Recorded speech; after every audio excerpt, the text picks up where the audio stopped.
Welcome বন্ধুরা। Subject wise practice সেটের যে সিরিজ চলছে সেই প্র্যাকটিস সেট সিরিজের একটি পার্ট হিসাবে আজকে আমরা জেনারেল সায়েন্সের জিকে প্র্যাকটিস সেট আলোচনা করব। এটা আমাদের set 1 for general science GK. এই সিরিজে আমরা 200টি জেনারেল সায়েন্সের জিকে প্রশ্ন নিয়ে আলোচনা করব, যেগুলি আপকামিং ক্লার্কশিপ, ডাব্লিউবিপি, এসআই এবং কনস্টেবল, কেপি কনস্টেবল এবং মিসেলেনিয়াস সার্ভিসের জন্য খুব উপযোগী হবে। এই প্রসঙ্গে বলে রাখা ভালো, জিকের প্র্যাকটিস সেট হিসাবে আমরা history, geography, polity, economics, general science এবং স্ট্যাটিক জিকে, এছাড়া আর্ট অ্যান্ড কালচার, এই বিষয়গুলো নিয়ে আলাদা আলাদা করে ভিডিও তৈরি করেছি এবং প্র্যাকটিস সেট নিয়ে আলোচনা করছি। যদি আপনাদের পছন্দ হয় এই ভিডিওগুলো, তাহলে অবশ্যই আমাদের চ্যানেলের প্লেলিস্টে গিয়ে সেই ভিডিওগুলো দেখে নেবে। এরপর আজকে আমরা আসবো আমাদের মূল আলোচনায়। তার আগে অবশ্যই যে কথাটা না বললেই নয়, যদি এই ভিডিওটি ভালো লাগে অবশ্যই লাইক করবেন, এবং যদি আমাদের চ্যানেলের ভিডিওগুলো আমাদের কাজে লাগছে বলে মনে হয় তাহলে অবশ্যই আমাদের চ্যানেলটিকে সাবস্ক্রাইব করে রাখবেন। এরপরে আমরা সেট 1-এ আসব। জেনারেল সায়েন্স জিকের আজকের সেটের প্রথম প্রশ্ন, কোশ্চেন নাম্বার 1, আর্দ্রতা মাপার যন্ত্রের নাম কি? Option A ammeter, option B barometer, option C thermometer and D hygrometer. General সায়েন্সের একটা গুরুত্বপূর্ণ পার্ট হলো বিভিন্ন মেজারমেন্ট টুলসগুলো। এই মেজারমেন্ট টুলসগুলো কিন্তু আপনাকে মুখস্থ করতে হবে এবং একটা লিস্টও পাওয়া যায়, দেখবেন, সেটা অবশ্যই মুখস্থ করে নেবেন। তাহলে আপনারা প্রত্যেকে চেষ্টা করবেন, যদি পারেন অবশ্যই কমেন্ট বক্সে জানাবেন, এবং এই প্রশ্নগুলো শেষে টোটাল কতগুলো পারলেন সেটা অবশ্যই কমেন্ট বক্সে জানাবেন। যাদের অভ্যাস হয়ে গেছে তারা অবশ্যই রিভিশন হিসাবে স্কিপ করে করে দেখে নেবেন। তাহলে আজকের প্রশ্নের উত্তর, আর্দ্রতা মাপের যন্ত্রের নাম হলো হাইগ্রোমিটার, অর্থাৎ option D is the right answer. Option D হচ্ছে right answer. Next question number 2, লিভারের যে বিন্দুটি স্থির থাকে তা হলো আলম্ব, ভর, ভার অ্যান্ড বল। আমরা আগেই জেনেছিলাম যে লিভারের মূলত 3টে অংশ থাকে, সেটা হচ্ছে একটা আলম্ব, একটা ভারবাহু বা ভার বিন্দু, একটা বল বিন্দু বা বলবাহু। ফলে আমরা বুঝতেই পারছি আলম্বকে কেন্দ্র করে কিন্তু ওই লিভারটি, ওই মেশিনটি বা ওই যন্ত্রটি কিন্তু মুভমেন্ট করতে পারে, ফলে আলম্বটা স্থির থাকে। ফলে আমরা বুঝতেই পারছি লিভারের যে বিন্দুটি স্থির থাকে তা হলো অপশন এ, আলম্ব is the right answer. Lever থেকে আর যে ধরনের প্রশ্ন আসে সেটা হচ্ছে প্রথম শ্রেণীর লিভার, দ্বিতীয় শ্রেণীর লিভার এবং তৃতীয় শ্রেণীর লিভারের যে পজিশনগুলো, আলম্বের অবস্থানগুলো কোথায় থাকে সেখান থেকেও প্রশ্ন আসে। কোন লিভারের যান্ত্রিক সুবিধা কত সেখান থেকে প্রশ্ন আসে, এবং এক্সাম্পল থেকে প্রশ্ন আসে যে কাঁচি কোন শ্রেণীর লিভার, বা নলকূপের হাতল কোন শ্রেণীর লিভার, বা মানুষের হাত কোন শ্রেণীর লিভার, এই ধরনের প্রশ্ন আসে, সেগুলো অবশ্যই দেখে রাখবেন। নেক্সট কোশ্চেন নাম্বার 3, পৃথিবী পৃষ্ঠের মুক্তি বেগ কত? Option A 11.2 kilometre per second, option B 18.4 kilometre per second, option C 10.3 kilometre per second and D 16.7 kilometre per second. মুক্তিবেগ ব্যাপারটা কি? মুক্তিবেগ হয়তো অনেকে বুঝতে পারেন না। মুক্তিবেগ মানে সহজভাবে বুঝুন, পৃথিবীর মধ্য থেকে আপনি কোনো একটি বস্তু যদি ছুড়ে দেন নির্দিষ্ট একটা বেগের বাইরে তাহলে সেই বস্তুটি আর পৃথিবী পৃষ্ঠে ফিরে আসবে না। অর্থাৎ আমরা ঢিল ছুটছি আবার পুনরায় ফিরে আসছে, কিন্তু আপনি যদি একটা নির্দিষ্ট বেগের উপরে ছুটতে পারেন তাহলে সেটা আর কখনোই পৃথিবীতে ফিরে আসবে না। এটাকে বলা হয় মুক্তিবেগ। এই পৃথিবী পৃষ্ঠের ক্ষেত্রে, পৃথিবী পৃষ্ঠের সাপেক্ষে মুক্তিবেগ হলো 11.2 কিলোমিটার পার সেকেন্ড, অর্থাৎ option A is the right answer. এটা মুখস্থ করতে হবে। মুক্তিবেগের মান হলো 11.2 কিলোমিটার পার সেকেন্ড। এখান থেকে ডিরেক্ট প্রশ্ন আসে।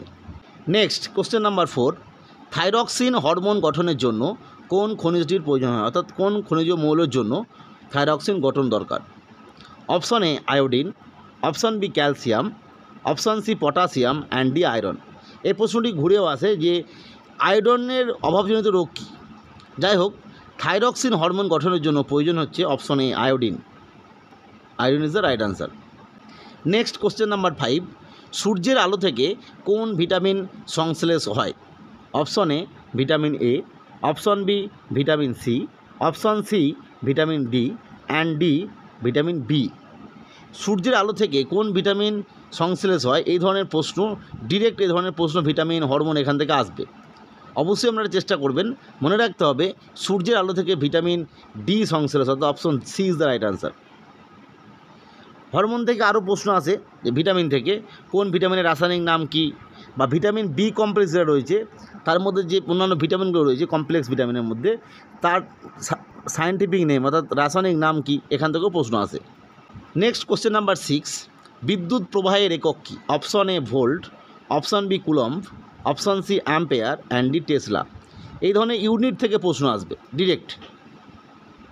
তাহলে বিদ্যুৎ প্রবাহের একক কী, রাইট আনসার কী হবে অবশ্যই চেষ্টা করবেন।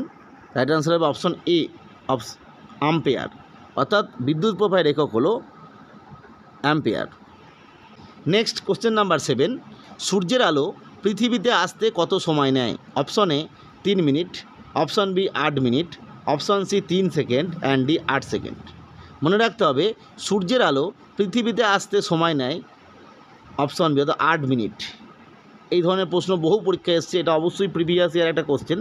WBCS এর মতো পরীক্ষাতেও পিলিতে এই ধরনের প্রশ্ন আসে বা এই প্রশ্নটা এসছে, সূর্যের আলো পৃথিবীতে আসতে কত সময় নেয়? Right answer option B 8 minute. Next question number 8, লজ্জাবতী গাছের পাতা স্পর্শ করলে পাতাগুলি সঙ্গে সঙ্গে মুড়ে যায়, এটি কী ধরনের চলন? এই চলন থেকে কিন্তু প্রশ্ন আসে খুব। Option A seismonasty, option B nyctinasty, option C phototactic চলন অ্যান্ড ডি কেমোন্যাস্টি চলন। এই ধরনের ন্যাস্টিক চলন এবং ট্যাকটিক চলনগুলো কোনটা কী এবং তার উদাহরণগুলো অবশ্যই দেখে রাখতে হবে। তাহলে লজ্জাবতী গাছের পাতা স্পর্শ করলে পাতাগুলো মুড়ে যায়, এটা হচ্ছে সিসমোন্যাস্টি চলন। সিসমোন্যাস্টি চলন বলা হয় এটাকে। সিসমোন্যাস্টি চলনের জন্য এটা হয়। আজকের হোমওয়ার্ক থাকলো এই যে সিসমোন্যাস্টি প্রক্রিয়াটা কেন হয়, অর্থাৎ স্পর্শ করলে যে মুড়ে যাচ্ছে এর মধ্যে রিয়াকশানটা কী হয়। নেক্সট কোশ্চেন নাম্বার 9, হৃৎপিণ্ডের আবরণের নাম কি? Option A pleura, option B pericardium, option C meninges and D haemocoel.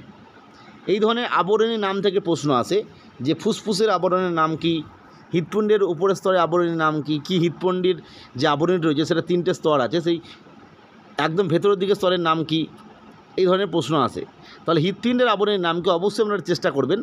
তাহলে আজকের প্রশ্নের উত্তর হৃৎপিণ্ডের আবরণের নাম হলো পেরিকার্ডিয়াম। পেরিকার্ডিয়াম হলো হৃৎপিণ্ডের আবরণ।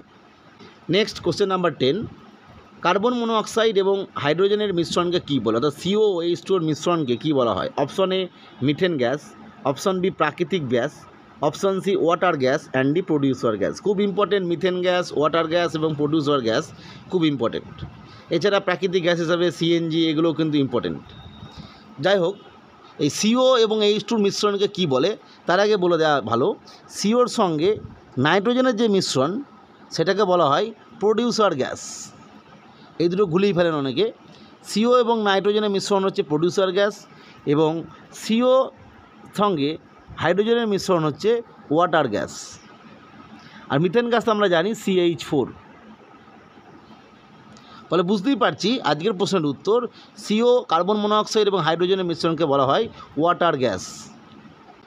নেক্সট কোশ্চেন নাম্বার 11, ইনসুলিন খরিত হয় কোথা থেকে? Option A thyroid, option C adrenal, option C অগ্নাশয় অ্যান্ড ডি কোনোটাই নয়।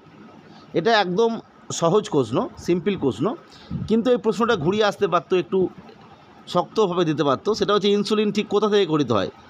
আমরা জানি এই অপশনগুলোর মধ্যে রাইট আনসার হবে অপশন সি অগ্নাশয়। অগ্নাশয় থেকে ইনসুলিন খরিত হয়, কিন্তু প্রশ্নটা আসতে পারতো যে অগ্নাশয়ের কোন কোষ থেকে, কোন সেল থেকে এই ইনসুলিনটা খরিত হয়। ফলে আপনাদের অবশ্যই এই হরমোন এবং উৎসেচক এই ব্যাপারটা কিন্তু ভালো করে দেখতে হবে। Next question number 12, tear gas আসলে কি, অর্থাৎ কাঁদানা গ্যাস যেটাকে বলি?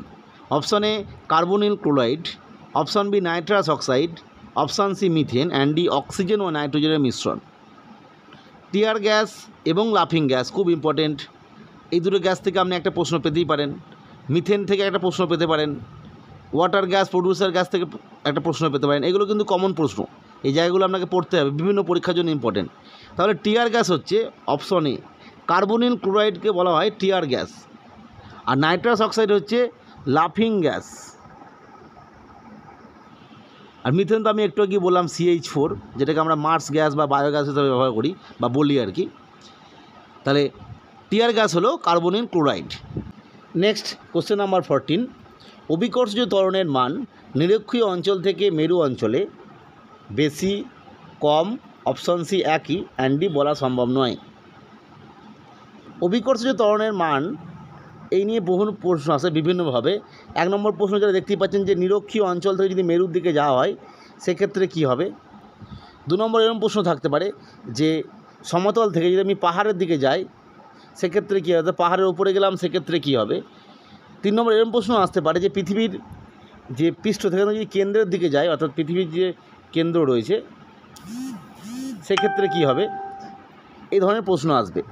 মনে রাখতে হবে অভিকর্ষের ত্বরণের মান যদি আপনি নিরক্ষীয় অঞ্চল থেকে মেরুর দিকে যায় সেক্ষেত্রে এটা বেশি হবে, অর্থাৎ বাড়বে, অভিকর্ষের ত্বরণের মান বাড়বে। তো option A is the right answer, কারণ আমরা জানি নিরক্ষীয় অঞ্চলটা কিছু ফোলা বেশি মেরু অঞ্চলের থেকে, ফলে কি হয় এই টানটা বেশি হয় মেরু অঞ্চলের দিকে।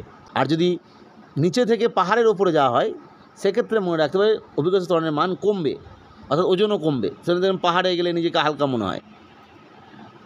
একই রকমভাবে যদি আপনি পৃথিবী পৃষ্ঠটা থেকে পৃথিবীর কেন্দ্রের দিকে ঢোকেন সেক্ষেত্রে অভিকর্ষের ত্বরণের মান কমবে। এই 3টে ফ্যাক্ট থেকে প্রশ্ন আসে। নেক্সট কোশ্চেন নাম্বার 15, আলোকবর্ষ কিসের একক? এ সময়, বি দূরত্ব, সি ওজন, অ্যান্ড ডি কোনোটিই নয়। খুব কমন প্রশ্ন, বহু পরীক্ষায় আসে, এটাও একটা PYQ এবং এটাই থেকেই প্রশ্ন আসে। আলোকবর্ষ মূলত মনে রাখতে হবে দূরত্বের একক, অর্থাৎ আলো 1 বছরে যে দূরত্ব অতিক্রম করছে সেটা হচ্ছে আলোকবর্ষ। আলোকবর্ষের দূরত্বের একক, সময়ের এককও নয়, ওজনের এককও নয়। আর ঠিক এখান থেকে আরেকটা প্রশ্ন আসে মানে এই ইউনিট থেকে, সেটা হচ্ছে অ্যাংস্ট্রম, ফার্মি, এগুলোর মধ্যে সবথেকে কোনটা কী মাপতে ব্যবহার করা হয়, এর মধ্যে কোনটা ছোট, এখান থেকেও প্রশ্ন আসে। যাই হোক, আজকে আমরা মূলত কোন কোন জায়গা থেকে প্রশ্নগুলো আসে সেই বিষয়ে আলোকপাত করার জন্য এই সেটটা তৈরি করেছি। পরবর্তী ভিডিওতে এই সেটের ওপর আমরা আরও বিভিন্ন প্রশ্ন নিয়ে আসবো। মূলত এই প্রশ্নগুলো দেখলে আপনি বুঝতে পারছেন যে কোন জায়গা থেকে প্রশ্নগুলো আসছে বা কীভাবে প্রশ্ন আসছে। এই ধরনের আরও আপডেট পেতে, আরও ভিডিও পেতে অবশ্যই আমাদের সঙ্গে থাকবেন। আজকের ভিডিও দেখার জন্য প্রত্যেককে অসংখ্য ধন্যবাদ।